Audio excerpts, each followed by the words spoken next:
Permission ఇచ్చింది police permission ఇచ్చింది 100 మందితో కాన్వాయ్ కాకుండా 3 కార్లతో ఇస్తే నువ్వు దాదాపు 9 గంటల సేపు ర్యాలీ చేశావు. ఒక ఆత్మహత్య చేసుకున్నాడని చెప్పేసి ఆత్మహత్య చేసుకున్న వ్యక్తి ఎందుకు ఆత్మహత్య చేసుకున్నాడు? నువ్వు ముఖ్యమంత్రిగా, జగన్మోహన్ రెడ్డి ముఖ్యమంత్రిగా వై నాట్ 175 అంటే బెట్టింగ్లు కట్టి తమరు ముఖ్యమంత్రిగా జగన్మోహన్ రెడ్డి ముఖ్యమంత్రిగా ఉన్నప్పుడు జూన్ 12వ తేదీ చంద్రబాబు నాయుడు గారు ముఖ్యమంత్రిగా బాధ్యతలు తీసుకున్నాడు. జూన్ 9వ తేదీ ఆయన ఆత్మహత్య చేసుకున్నాడు. ఎవరు కారణం? మీరే కారణం. నువ్వు 175 అని చెప్పి దానికి ఆయన బెట్టింగ్లో డబ్బులు పోగొట్టుకొని అప్పులు పాలై ఆత్మహత్య చేసుకున్న ఆయనకి విగ్రహావిష్కరణకు పోయినావు. ఫైనల్గా ఆ ర్యాలీలో రప్ప తప్పేంటి, నరికేస్తాం, గంగమ్మ తిరునాళ్ళలో నరికేస్తాం. అందుకనే ఫైనల్గా నీకు ఒక మాట చెప్తుండా. వైఎస్ఆర్ అని పేరు తీసి ఎందుకు ఆయనకి మీ తండ్రికి చెడు పేరు? రప్ప పార్టీ అని పెట్టుకో.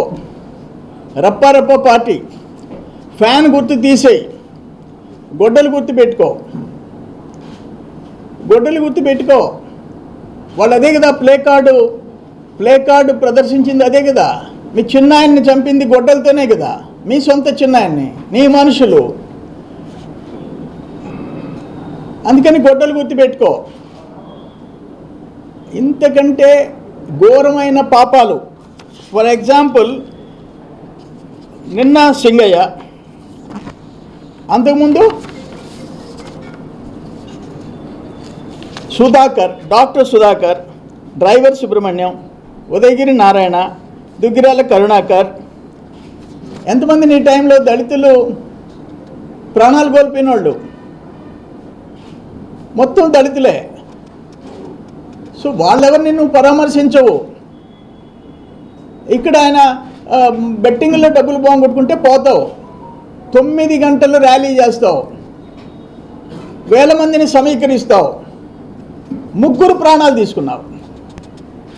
ఒక సింగయ్య, ఇంకొకను నీ కార్ల కింద పడి చచ్చిపోయినారు. ఒకరు అంబులెన్స్లో ఉండి హాస్పిటల్కి రీచ్ కాలేక చనిపోయినాడు.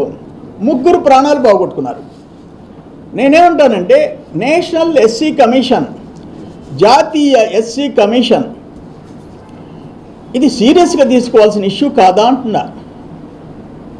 ఒక అమాయకుడు నీ మీద అభిమానంతో వస్తే నీ టైర్ కింద మెడ నలిగిపోతుంటే నువ్వు చేతులు ఊపుకుంటూ ఉంటే వాళ్ళు వచ్చి రప్ప అని బోర్డులు ఇస్తుంటే వాళ్ళని ఎంకరేజ్ చేస్తుంటే ఇది మానవ హత్య, మనుషులు చంపిన కేసు ఇది.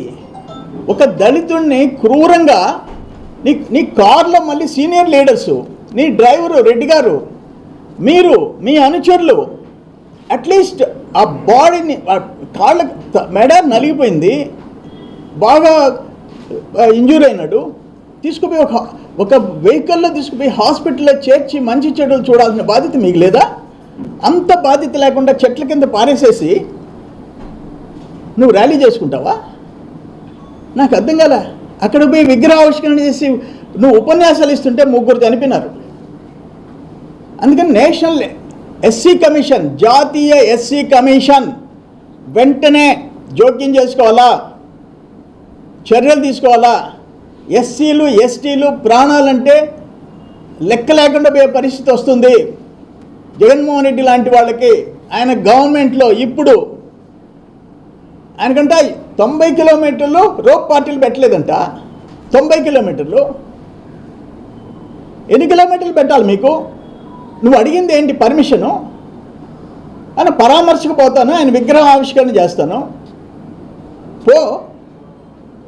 ఈ 600 చిల్లర మందిని, 679 మందిని పోలీసుల్ని నీకు భద్రత కల్పిస్తే 679 మంది నాకు ఇంకా కావాలా? ఎందుకు కావాలా? చంద్రబాబు నాయుడిని పొంగనూరులో నువ్వు చేసిన మర్యాద ఏంటి? ఒక మాజీ ముఖ్యమంత్రి, వయసులో పెద్దోడు, పవన్ కళ్యాణ్ గారిని రోడ్డు మీద నిలబెట్టావు. ఆయన రోడ్డు మీద కూర్చున్నాడు, నిరసన తెలిపాడు.